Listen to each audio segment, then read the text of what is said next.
সাতক্ষীরার কলরোয়ায় ভূমি সহকারী মোশাররফের ঘুষ কারবারের তথ্য ফাঁস। 1 লক্ষ টাকা ঘুষ না দিলে দরখাস্তকারীর বিপক্ষে প্রতিবেদন দেওয়ার হুমকি। জেলা প্রশাসকের কাছে অভিযুক্ত কর্মকর্তার বিরুদ্ধে কঠোর আইনগত ব্যবস্থা দাবি করেছেন ভুক্তভোগীরা। বিস্তারিত দেখুন সাতক্ষীরা থেকে ফিরে আলাউদ্দিন খোকন ও সোহাগ সর্দারের করা 3 পর্বের ধারাবাহিক অনুসন্ধানী প্রতিবেদনের প্রথম পর্বে।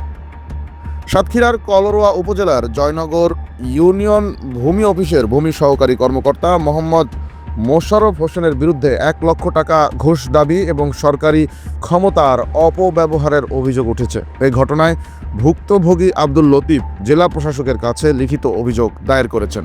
অভিযোগে বলা হয়েছে, বিজ্ঞ অতিরিক্ত জেলা ম্যাজিস্ট্রেট আদালতে দায়েরকৃত পিটিশন নং 922/2025 ও 847/2025 মামলার তদন্ত রিপোর্ট দেওয়ার জন্য জয়নগর ইউনিয়ন ভূমি সহকারী কর্মকর্তা মোশাররফ হোসেন দরখাস্তকারীর কাছে 1 লক্ষ টাকা ঘুষ দাবি করেন। অভিযোগকারী টাকা দিতে অস্বীকৃতি জানালে ভূমি কর্মকর্তা মোশাররফ ভুক্তভোগী আব্দুল লতিফের বিপক্ষে প্রতিবেদন জমা দেওয়ার হুমকি দেন, এমনটা জানিয়েছেন ভুক্তভোগী আব্দুল লতিফ। ভুক্তভোগীর বক্তব্য ও অভিযোগপত্র পর্যালোচনা করে জানা গেছে, ভুক্তভোগী আব্দুল লতিফের মোট 19 শতক জমির মধ্যে 12 শতক জমিতে একতলা ভবন, গোয়ালঘর, রান্নাঘর, কাঠঘর ও টিউবওয়েল থাকা সত্ত্বেও ঘুষ না দেওয়ায় ভূমি সহকারী কর্মকর্তা মোশাররফ হোসেন দরখাস্তকারীর বিপক্ষে রিপোর্ট প্রদান করেন। এতে দরখাস্তকারী গুরুতর ক্ষতির মুখে পড়েছেন এবং তার সম্পত্তি ও সত্য রক্ষায় মারাত্মক ঝুঁকি সৃষ্টি হয়েছে।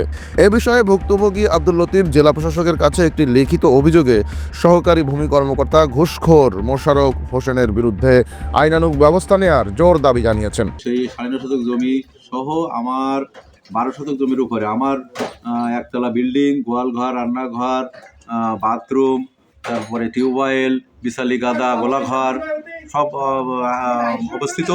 এরপরে বাকি 7 শতক জমির উপরে আমার পারিবারিক অবস্থান পূর্বপুরুষ থেকে।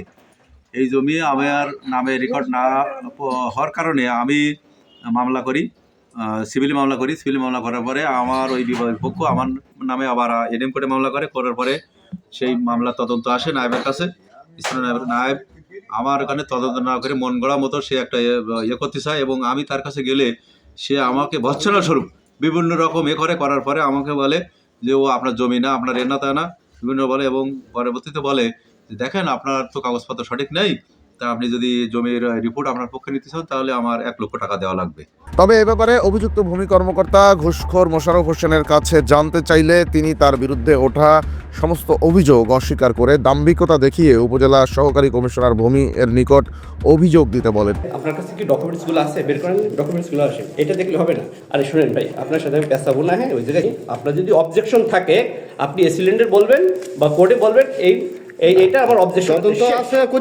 এদিকে জেলা প্রশাসন বরাবর অভিযোগের প্রেক্ষিতে কি পদক্ষেপ নেবে তা এখনো আনুষ্ঠানিকভাবে জানানো হয়নি। দর্শক, 3 পর্বের ধারাবাহিক অনুসন্ধানী প্রতিবেদনের পরবর্তী পর্বে থাকছে মোশাররফের বিরুদ্ধে ওঠা ঘুষ কারবারের অভিযোগের বিরুদ্ধে প্রশাসনিক কি ব্যবস্থা নেওয়া হয়েছে এবং ঘুষখোর মোশাররফের আরও ভয়াবহ সব দুর্নীতির চাঞ্চল্যকর তথ্য।